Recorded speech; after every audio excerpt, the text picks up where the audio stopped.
আমার বাচ্চা পেটে নিয়ে আমার পাশে একটা লোক ছিল না, একটা কেউ ছিল না। আমি একা একা রান্না করছি, কত কষ্ট করে পেঁয়াজ রসুন আমি কাটছি। সেই বাচ্চাটা তো আল্লাহর কাছে আমি চাই নাই, পরে তো না চাইতেই পাইছে, আল্লাহ আমাকে উপহার দিয়েছে, এটার এক গড গিফট।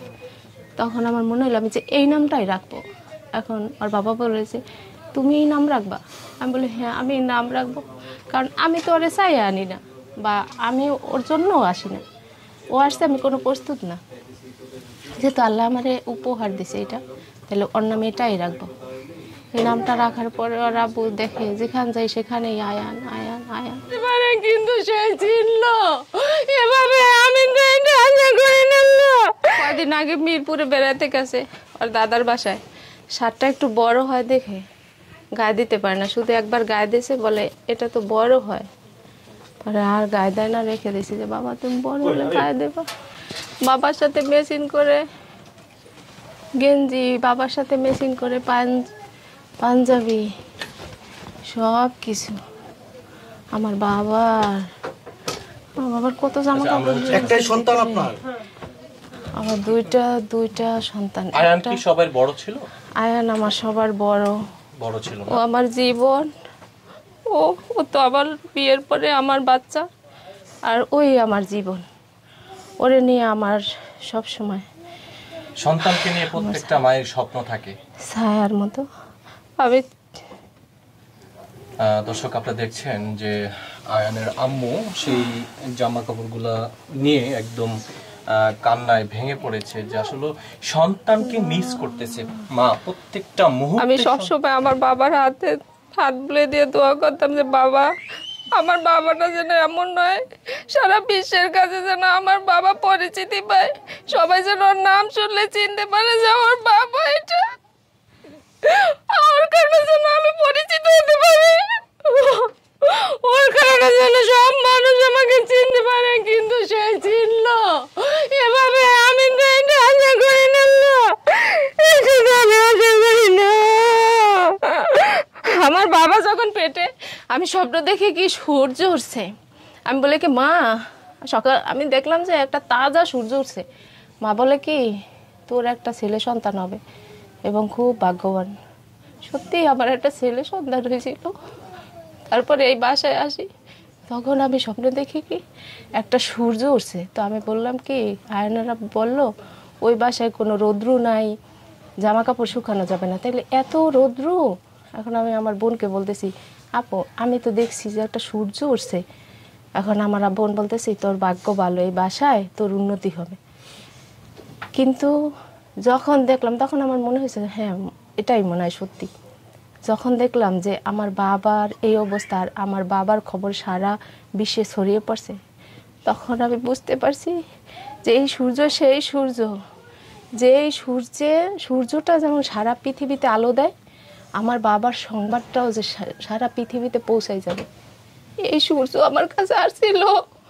আমি তো সেটা বুঝতে পারি না। আমার বাবা জন্মের আগে এটা একটু কথা শেয়ার করবো। আমি 2016 সালে আমার বিয়ে হয়েছে। তখন আমি অনার্স সেকেন্ড ইয়ারে পড়ি, ইকোনমিক্সে। সেকেন্ড ইয়ারে ফাইনাল পরীক্ষা দিয়ে তখন বিয়ের পরে 5-6 মাস দেশে ছিলাম। দেশে থাকার পরে আমার মনে হলো কি আমার বিয়ে হয়েছে, তাহলে আমি আলাদা থাকবো কেন, আমার স্বামীর সাথে থাকবো। এখন ওর বাবা বলতেছে আমি তো সবে মাত্র মাস্টার্সের পরীক্ষা দিছি, আমার তো এত ইনকাম নাই তোমাকে যে আর না খাওয়া বলত না, দোয়া করো যে আমার 20,000 টাকা যদি বেতন হয় তাহলে তো ঢাকার বাড়িটু মোটামুটি চলা যাবে, তোমাকে খাওয়াতে পারবো। যদি আমার 20,000 টাকা বেতন হয় সেদিন তোমাকে আমি নিয়ে আসবো। আমি বলছি আচ্ছা 20,000 লাগবে না, যে কয় টাকা পাবো ওই টাকা দিয়ে আমি খাইতে পারবো, সুর আমি ভাত খাইতে পারি, আমি তোমার কাছে বেশি চাহিদা করবো না। আর আমি এই জায়গায় পড়বো না, আমার ঢাকা পড়তে ইচ্ছে হয়, কারণ আমি বরিশাল তো পড়ছি, সব এই মাধ্যমিক শেষ করছি, ইন্টার শেষ করছি, অনার্স দ্বিতীয় বর্ষ শুরু হয়েছে, আমি ট্রান্সফার করে আমাকে ঢাকা নিয়ে যাও, আমি ঢাকা বসে পড়াশোনা করব। আর বাবা বলছে কি ঠিক আছে। তারপরে আমাকে নিয়ে আসে হোস্টেল থেকে, আমার বাবা মা আসতে দিবে না, বলে যে তোর বিয়া দিছে অনুষ্ঠান করব। কিন্তু আমি জানতাম যে ওর এমন সামর্থ্য নাই যে আমার অনুষ্ঠান করে আনবে। চিন্তা করছি আমি যাই আর ওখানে লেখাপড়া করব, একদিন চাকরি বাকরি করব, তখন অনুষ্ঠান করব। পরে আমি আসছি। আমার বাবার জন্য আমি প্রস্তুত ছিলাম না যে আমার বাবা আসবে, আমি লেখাপড়ার জন্য আসছি। কিন্তু 10 দিনের মাথায় আমি অসুস্থ হয়ে যাই। অসুস্থ হয়ে একদিন বাজারে পড়ে যাই। তখন আমারে হসপিটাল নিয়ে ভর্তি করে। ভর্তি করার পরে আমি জানতে পাই যে আমার বাচ্চা হবে। কিন্তু আমি তো বাচ্চার জন্য প্রস্তুত ছিলাম না। আমি লেখাপড়া করতে গেছি, তখন আর ট্রান্সফার করে আসি না। কিন্তু আমার বাচ্চা আস্তে আস্তে বেড়ে উঠছে, আমি ওখানেই ছিলাম, আমি আর দেশে আসিনি। যখন আমার 4 মাস বয়স, আমার বাচ্চার 4 মাস পেটে, তখন আমার পরীক্ষা। সেই পরীক্ষাতে আসছি, আসে একটা ইমপ্রুভমেন্ট ছিল পরিসংখ্যান, ওই সেকেন্ড ইয়ারের ওই পরীক্ষাটা দিয়ে গেছি। দিয়ে যাওয়ার পরে আর আসি না। ওই আমার বাচ্চা পেটে নিয়ে আমার পাশে একটা লোক ছিল না, একটা কেউ ছিল না। আমি একা একা রান্না করছি, কত কষ্ট করে পেঁয়াজ রসুন আমি কাটছি। এই যে এই খাটের উপরে বটি বসাইয়া নিচে লাইসা, তারপরে আমি তরকারি কাটতাম, সব কিছু করতাম। অনেক কষ্ট হইতো, মাঝে মাঝে কষ্টে শুয়ে থাকতাম, আবার উঠে চিন্তা করতাম ওর আব্বু আসবেন তো রান্না করে। ওই সময় আমার ছেলে ছিল না। আমি আমার বাবা মার কোনো সাপোর্ট পাই না, কারোর সাপোর্ট পাই না। আমার প্রেগনেন্সিতে আমি নিজেই সব করছি।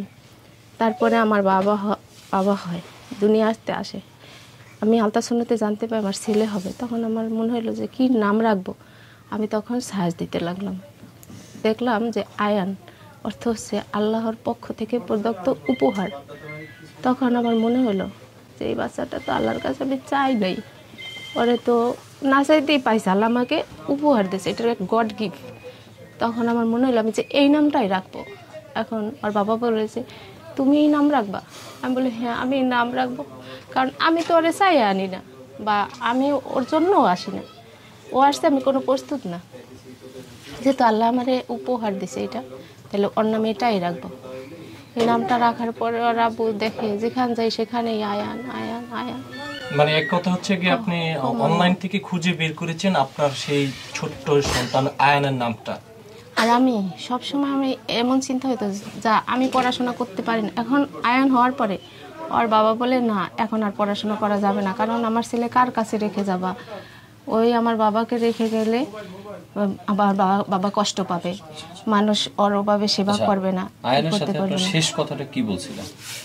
আমার শেষ কথা, আপনার ওর সাথে যে অজ্ঞান হওয়ার আগে কি হয়েছে, ওরে সকাল রাত 12টা বাজে, ও সন্ধ্যার সময় ঘুমাইছে। ঘুমানোর পরে উঠছে রাত 12টার সময়। উঠার পরে ভাত খাওয়াইছি যে কালকে আর ইয়ে হবে না, মানে কিছু খাওয়াতে পারবে না। চিন্তা করছি 12টা বাজে, তাই কি আমার ছেলেকে ভাত খাওয়াই, কালকে তো আর কিছু খেতে পারবে না। পরে আমি মুরগির গোশ আর ডাল দিয়ে ভাত আর না মুখে ধরছি, পরে ও নিচে, ও সবসময় ভাত নিয়ে বায়না করে যে আমাকে ভাত খাওয়া কেন, আমাকে ভাত খাওয়াবা না। কিন্তু ওই দিন আমি মুখের কাছে ধরছি, পরে আমার বাবা ভাত খেয়ে নিয়েছে, কোনো শব্দ করে না। দিলাম আর খালি শেষের খাবারটা আপনার হাতে খেয়েছে। ও শুধু শেষের খাবার না, ওর জন্ম থেকে এই পর্যন্ত ও শুধু একটু পানি নিজের হাতে ছাড়া কোনো খাবার ও কোনোদিন চায় না আর খায় না। ওর বয়স হচ্ছে 5 বছর 8 মাস, মনে হয় 8 মানে 6 বছরের কাছাকাছি।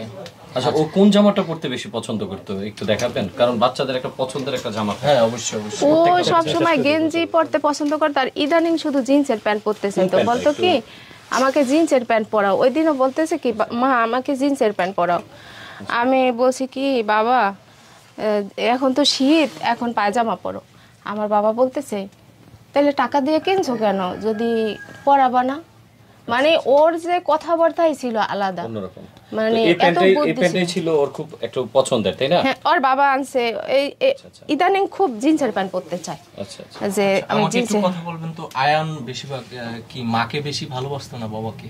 ও ওর বাবাকে বেশি ভালোবাসতো, বেশি বাবাকে মিস করতো। বাবা মানে ও যখন 6 মাস হয় তখন যে বাবা ডাকটা শিখে, প্রথমেই জীবনে বাবা ডাক শিখে। আর ও যখন থেকে বুঝতেছে তখন থেকে, মানে ঘুম থেকে উঠলে তো প্রত্যেক বাচ্চারা বলে যে মা কোথায়, কিন্তু আমার ছেলে ঘুম থেকে উঠলেই বলতো বাবা, আমার বাবা কোথায়, মানে এত আতঙ্কে ছিল যে ওর বাবা কেউ হারিয়ে ফেলছে এরকম, সেটা প্রতিদিন এবং প্রতিটা মুহূর্তে দৌড়ে যায় বাথরুমে নক করতো বাবা।